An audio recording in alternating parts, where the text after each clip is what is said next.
front kebenaran itu parameter pijakan mereka adalah apa yang membuat Allah ridha, bukan apa yang membuat manusia ridha. Kalau dalam ridhonya Allah itu terdapat murka manusia, tidak masalah. Tapi orang-orang di front kebenaran tidak mungkin menyenangkan kemauan manusia, tapi dalamnya ada murkanya Allah. Tidak mungkin. Yang bisa meletakkan posisi semacam ini, kata Allah, dia sempurna dan dia telah melakukan tugasnya sebagai yang manusia dengan baik. Itu yang pertama. Yang kedua, apa yang menjadi hak kamu? Beliau mengatakan, perbuatan baik yang kamu lakukan, saya akan memberikan imbalannya kepadamu. Di atas, sebagai bentuk apresiasi atas kesadaranmu menempatkan posisi pada tempatnya, menempatkan sesuatu pada tempatnya, saya pasti akan berikan apresiasi kepadamu. Tadi, menuhankan Allah, tepat sudah. Tidak tunduk kepada segala bentuk tauhid, ini tepat sudah.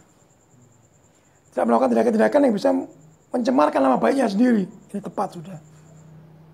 Nah, perbuatan-perbuatan baik ini apabila kamu lakukan oleh Adam, tidak usah kamu minta saya akan memberi apa, saya akan memberi kepadamu. Jadi ketika hambaku menempatkan sesuatu pada tempatnya, imbalanku itu menjadi sebuah keniscayaan pasti. Jadi sekiranya orang itu berbuat baik, tidak perlu tahu kira-kira kalau saya berbuat ini pahalanya apa ya. Tidak perlu tahu pahalanya apa. Begitu kita bisa meletakkan sesuatu pada tempatnya, artinya akal kita sesuai fungsinya, ikhtiar kita sesuaikan fungsinya. Allah akan tahu bahwa orang yang meletakkan sesuatu pada tempatnya sudah pasti akan mendapatkan sesuatu yang paling layak untuk dia dapatkan, meskipun tanpa harus diinformasikan. Imam Ali ketika mengatakan, aku menyembahmu bukan karena berharap surgamu, bukan pula takut nerakamu, tapi karena engkau layak untuk disembah. Nah, orang yang beribadah tanpa harapan imbalan ini, karena dia tahu persis bahwa tidak perlu didikte. Nabi Ibrahim ketika dilempar dengan manjanik, ya, di atas udara, Jibril tanya, ente mau minta apa untuk anak selamatkan ini? Kata Nabi Ibrahim, saya tidak akan minta bantuan sama kamu. Tapi kekasihku tahu apa yang harus dia lakukan kepada kekasihnya. Tidak perlu, ya Rob tolong saya. Tidak perlu itu. Tapi kekasihku tahu apa yang harus dia lakukan kepada kekasihnya. Tidak semua harus diungkapkan. Tapi ketika perbuatan kita sudah layak, sesuai, maka Allah pasti akan memberinya. Apapun bentuknya. Karena kita harapkan hanya ridhonya dia semata. Bukan kita lakukan terus kita tulis apa ya Pak? Oh pahalanya ini, alhamdulillah dapat sekian. Boleh. Karena ibadah yang dilakukan atas dasar kesadaran itu kan jauh bernilai daripada berharap imbalan selalu.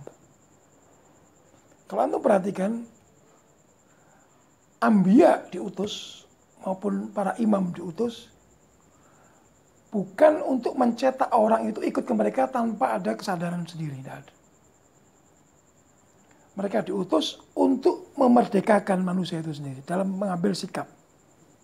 Difahamkan apa itu kezaliman, apa itu kebodohan, apa itu kehinaan, dan difahamkan apa itu kemuliaan.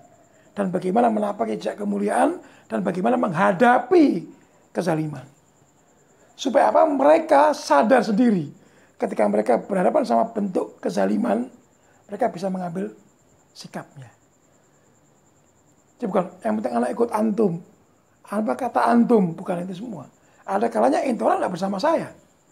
Ketika kamu tidak bersama saya, sikap apa yang harus kamu ambil? Menentukan sikap pada saat imam atau nabi tidak bersama kita itu penting. Saat ini satu misal, tidak ada imam yang langsung bisa bersua sama kita. Kegaiban Saibu Zaman membuat kita susah untuk bersua langsung kan. Nah, dalam posisi semacam ini, kondisi semacam ini apa yang kita lakukan manakala kita melihat ada kesemena-menaan, ada kezaliman. Apa yang kita lakukan? Nah, kalau kita tidak pernah belajar dari para nabi, khususnya Rasulullah SAW, maupun para imam, tentang langkah-langkah apa yang harus kita ambil dalam menghadapi kezaliman, maka kita akan bisu dan akan tumbul nalar kita. Ibadah tidak keluar dari pembahasan saya ini.